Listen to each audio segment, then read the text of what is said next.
ही घटना जर तुम्ही ऐकलात ना तुम्ही हैराण व्हाल। एका व्यक्तीने पीडित व्यक्तीला म्हणजे ज्याच्यासोबत स्कॅम झाला त्या व्यक्तीला एक कॉल येतो। नंबर तो अननोन होता तरी सुद्धा तो कॉल उचलल्यानंतर तिकडून तो बोलतो, तुमचं तरुणावास पोरग एका बलात्काराच्या केसमध्ये पकडले गेले। जर तुम्हाला कोर्ट केस बदनामी जर झेलायची नसेल तर लगेचच 50,000 रुपये ट्रान्सफर करा। जर तुम्ही तसं नाही केलं तर 100% तुम्हाला कोर्टामध्ये जाऊन तुम्हाला अपमान सहन करावं लागेल। तर त्या मुलाचा बाप क्षणाचाही विचार न करता 50,000 रुपये त्या व्यक्तीला ट्रान्सफर करतात। दुसऱ्या दिवशी समजतो की हा एक स्कॅम आहे। मित्रांमध्ये स्कॅम कसा होता हे तुम्हाला सांगतो। एका व्यक्तीला त्याच्याच जवळच्या मित्राच्या दुसऱ्या नंबरवरून कॉल येतो आणि सेम टू सेम त्याच मित्राच्या आवाजामध्ये त्याच्याशी विनंती करतो, मी अमुक ठिकाणी अशा ठिकाणी अडकलो ज्या ठिकाणी मला तुझ्याशिवाय दुसरा पर्याय म्हणजे कोणीही मला सापडत नाही, कोणी मला मदत करत नाही, तूच मला मदत करशील। कळकळीची विनंती करून त्याच्याकडनं पैसे काढून घेतो। तो व्यक्ती क्षणाचा विचार नाही करत कारण तो एक मित्र म्हणजे जवळचा मित्र अशा संकटात अडकले तर ते मित्र म्हणून सपोर्ट करणं गरजेचं म्हणून तो पैसे ट्रान्सफर करतो आणि नंतर त्याला कळतं की हा एक स्कॅम आहे।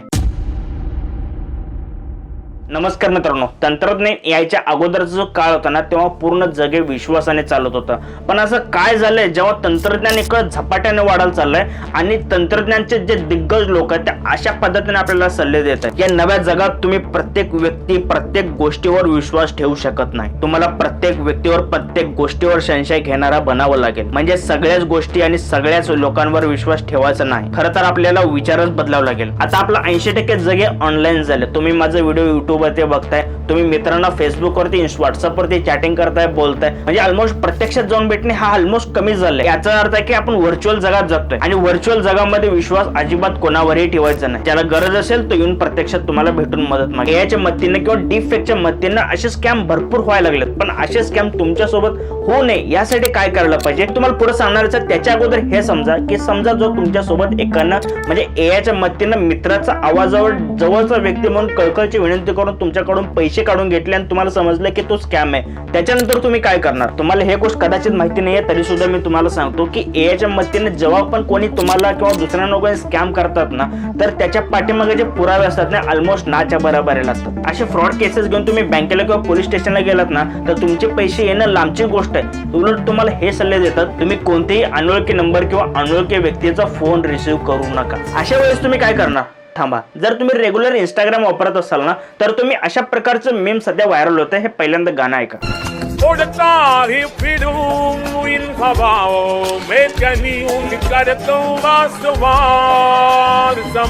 जेव्हा पण तुम्ही पहिल्यांदा गाणं ऐकलं असाल ना तर तुम्ही काय केलं? तुमचं रिएक्शन काय? पहिल्यांदा तुम्ही एकतर हसला असाल आणि दुसरी गोष्ट तुम्ही रिॲक्ट केला असाल कमेंटद्वारे। हे जे मूळ गाणं आहे ना मोदी साहेब गायलेलं नाही, जे मूळ गाणं ना एखादा व्यक्ती जो ऐकलाच नाही ह्याच्या अगोदर गाणं तर त्याला मोदीजीने गायलेलं जे गाणं ऐकलं ना तर त्याला हे विश्वास बसणं खूप म्हणजे खूप अवघड होईल की हे जे मोदीजीने गायलं आहे ते पूर्णपणे क्लोनिंग व्हायचं आहे। म्हणजे मोदीजींचा आवाजच नाही तो ओरिजिनली जो या ठिकाणी क्लोनिंग केले गेलेलं आहे। गोष्टीला मेम्स कम्युनिटीने खूप म्हणजे खूप वरचढ आणि ट्रेंड बनवलेला आहे। स्कॅम्स कसे होतात आणि कोण करतात तो तुम्हाला सांगतो। समजा मी एक कंटेंट क्रिएटर आहे तर माझ्यासारखे अजून भरपूर कंटेंट क्रिएटर नवीन येतात आणि मी मोदीजीने गायलेलं एक गाणं ऐकलं आणि ते सोशल मीडियावर भरपूर म्हणजे भरपूर ट्रेंड करत आहे। माझ्या डोक्यात काय की हे ट्रिक मी शिकणार, हे प्रोसेस मी शिकणार। आता मला शिकायचं असेल तर मी काय करणार? गुगलवर जाणार, एआय क्लोनिंग वेबसाईटचे सर्च करणार आणि भरपूर शेकडो वेबसाईट येतात। आवाज कसा सिलेक्ट करायचा, आवाज कसा ऍड करायचा, क्लोनिंग कसा करायचं हे शिकण्यासाठी मी युट्यूबवर जाणार। युट्यूबवर जस्ट मी सर्च करणार how to cloning voice with AI आणि त्याच्यानंतर भरपूर व्हिडिओज मला बघायला मिळतात। हे 5-6 व्हिडिओ बघून मला प्रोसेस माहिती होते, मी इम्प्लिमेंट करायला लागतो आणि भरपूर एआयचे नवीन कंटेंट बनवत राहतो। कारण मला कंटेंट क्रिएटर बनायचं, त्याच्यामुळे पैसे कमवायचं। पण जर काय होईल जर का माझ्या डोक्यामध्ये क्रिमिनल माइंड असेल आणि जर काय ह्याचा मी दुरुपयोग केला तर? समजा मित्राकडून मला पैसे काढून घ्यायचे, मित्राचा हावभाव त्यांच्या फॅमिली बॅकग्राऊंड मला माहिती आहे, मित्राने कोणती गोष्टी बोलल्यानंतर ना त्याचे आई वडील त्याला पैसे देतात। मित्राचं वॉइस सोशल मीडिया माध्यमातून किंवा कॉल रेकॉर्डिंगच्या माध्यमातून किंवा कुठल्या ना कुठल्या गोष्टीतून त्या मित्राचं व्हॉइस मी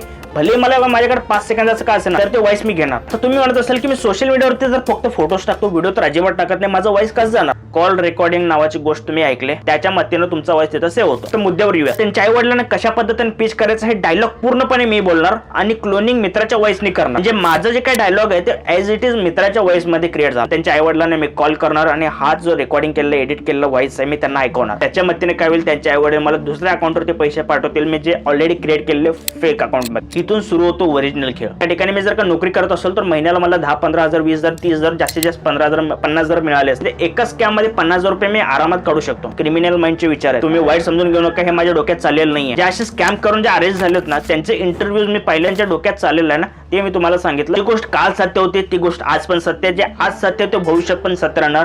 ते म्हणजे की आपले जे दुश्मन आहेत ना, ते फक्त 10% त्यांच्यापासून आपल्याला खतरा नाहीये.